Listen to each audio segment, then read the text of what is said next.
Qilayotgan ishlarimiz, joylayotgan videolarimiz elga, yurtga, xalqqa, chorvadorlarga manfaatli bo'lsin. Avvalambor assalomu alaykum qadrdonlar. Talabiyligi binoan Oqbola Agro YouTube kanalida to'liq videolarimizni joylab boramiz. Bemalol o'tib, obuna bo'lib, ko'rib borsanglar bo'ladi. Qo'y boqishi avvalo fermani, qo'rani to'g'ri qurishdan boshlash kerak. Shuning uchun birinchi videomizni qo'ramizni obzordan boshladik. Mana o'rtoqlar, qo'ramizga kirib oldik. Hammani qiziqtirayotgan savol, mana setkali nimaga o'rtoq? Setkamizni hamma savol beryapti, bu to'g'xona emas deb, lekin setkamizni qilishimizning asosiy sababi 1 metr yerga ko'lab turib setkani kirgizib yuborganmiz. Buning sababi kasalni davolagandan ko'ra oldini olgan yaxshi deyishadi. Qishli kunlarda chiya bo'rilar kuchuvni ochib qolganda yerni tegini ham ko'lab kiradi. O'shaning uchun shu narsalardan qutulish maqsadida 1 metr yerga ko'lab kirgizib yuborganmiz. Yana bitta narsa, hozirgi kunda oqsil muammosi, oyog'ini farmani qilib qancha dezinfeksiya qilmaylik, shular orqali qo'yilgan oqsil kelib qoladi. O'shaning uchun mayda setka bilan qush ham kira olmaydigan qilib o'rab qo'ydik. Zo'r gap. Xo'p, mana bu ikki xil ekan. Bu yoq past, bu yog'i baland. Nimani hisobiga unaqa? Ikki xil qilganimiz sababi, bilasizlar, oxir masalasi ozgina har bir ish qilganda bir mukammal qilsa, astoydil chin dildan qilsa, nur ustiga a'lo nur bo'ladi. Masalan, yana ikkinchi tarafi borki, hozirgi kunda hamma narsa budjetga, pulga borib taqaladi. Shuning uchun bir arzonroq qilib taxtadan qurdik. Oxirlarimizni ham hozirgi kunda azbiz turib oladigan bo'lsa, metri falon pul 400 ming 500 ming aylanib ketyapti.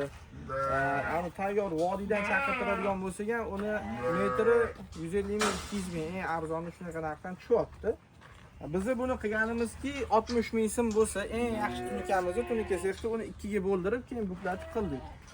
Balandligi 45, unaqasiga 30, mana balandligi 15 sm dan. Qo'zilarimiz turadigan joyiga 35 sm, 30 sm qilib pastroq qilib o'rnatganmiz. Oxirida yana e'tibor beradigan jihatimiz mana ustozning fermalarida ko'rib e'tibor qildim. Mana bu o'rtada to'siq borki, o'shani o'rtasiga qo'yilgan. Buni sababi bu yoqdan ovqat so'yganimizda bizga ham qulay bo'ladi. Ikkinchi eng asosiy sababi qo'y kelib ovqat yeganda oson ovqat yeydi. Mana to'siq agar mana bu joyda bo'ladigan bo'lsa, kallasini tiqib yeyishga qiynaladi. O'shaning uchun bu to'siqni o'rtadan qo'yganmiz. Zo'r, boplab ishlaydigan. Endi hozirgi kunda hamma kamroq pul tikib, ko'proq daromad olsam deydi. Hammani dardi baribir oxiri borib shu sohadan pul topish. Hobbiga qiladiganlar ham bor. Aksariyat insonlar hozir chorva, ayniqsa qo'y temas juda ham rivojlanib ketyapti. Ko'pchilik o'zini shu sohaga uryapti. Bundan juda ham xursand bo'lamiz. Biz ham shular qatorida shu ferma qilamiz. 500 taliga joy tayinlab, 150-200 dan boshladik inshaalloh.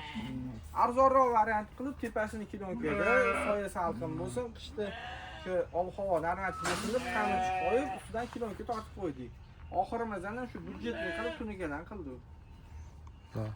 Hammasi tushunarli bo'ldi, lekin men shuni tushunmadim. Nima maqsad bundan? Bu narsa o'zim o'yladim, ukol qilib qiynalib ketganimdan keyin kraska sepaman, ertasi kuni paftori bor. Keyin 3 kun antibiotik qilganimdan keyin ichki tashqi parazitlarga kurashishni boshlayman. Ichki tashqi parazitlarga kurash bo'lgandan keyin hozir hammani qiynayotgan jigar qurti bilan miya qurti, bosh aylanma bosh bo'lib qoladi. O'sha narsani ham oldini olish uchun yana bitta ukol qilaman. Xullas, metga qo'yaman, kraskaga sepib, kraskalar soni ko'payib, qo'ylarimizda dalmatin tushiga o'xshab qoldi. Bir tarafi, ikkinchi tarafi o'zim qiynalib ketdim. Ko'chadan odam olib kelsam yoki oshna olganda vaqti bo'ladi, bo'lmaydi. O'shaning uchun shu bozorda mana shunaqa arqon tasma qilib qo'yiladi, qo'ylarni rad boylab qo'yiladi. Shuna qo'raga qamayman-da, o'shani taxtani olib mana bunaqasi uzinasi qo'yib olaman. Katta qo'ylarga mana bu joyiga qo'yaman, kichkina qo'zilarga oxir ustiga qo'yaman-da. Tap 20 ta boylab chiqaman qo'zilarni. Boylab chiqqandan keyin bir chekkadan ukol qilib chiqaman, oson bo'ladi. 4 soat, 5 soat ketayotgan ukolga vaqtni hozir yarim soatda bityapti-da. Yana ukol qilinmagan qo'y qolmaydi yoki bitta qo'yga adashib 2 marta ukol qilib qo'yish degan muammodan qutuldi. Gap yo'q ekan, baraka topinglar. Yo'nqisdan ikkita qo'y borsizlar.